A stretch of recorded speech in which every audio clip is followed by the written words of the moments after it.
Guys তোমাদের হয়তো মনে আছে আজ থেকে 24 ঘন্টা আগে এই দুটি সেম কোম্পানি আইসক্রিমের মধ্যে একটা আইসক্রিমকে পানির মধ্যে রেখে দিয়েছিলাম, আরেকটা আইসক্রিমকে আমি 24 ঘন্টার জন্য মাটিতে পড়তে রেখে দিয়েছিলাম।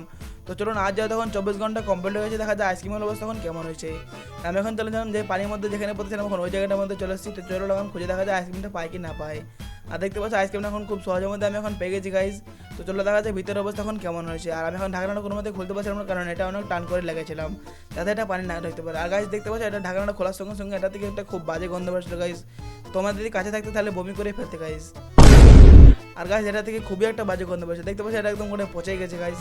তো চলো দেখা যাক মাটির মধ্যে যে আইসক্রিমটা আছে ওটা এখন কেমন হয়েছে গাইজ। তো আমি এখন চলে এলাম বাড়ির সামনে, আর বাড়িতে যে দেখতে পাচ্ছ। তো চলো এখন মাটিটা হালকা করে এখন করে নিই।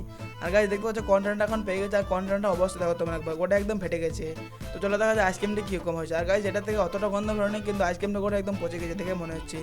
চলো দেখা যায় আইসক্রিমের মতো কী। আর গাছ দেখতে পাচ্ছ একদম গোটা একদম পচে গেছে গাছ একদম, কিন্তু এটা থেকে কোনো গন্ধ বেরোনি। দেখতে পাচ্ছ অল্প পানির থেকে মাটির মধ্যে আইসক্রিমটা খুব ভালো আছে। তো তোমার দিকে আমার চ্যালেঞ্জিং যদি ভিডিও দিতে চাও তো চ্যানেলটি সাবস্ক্রাইব করো।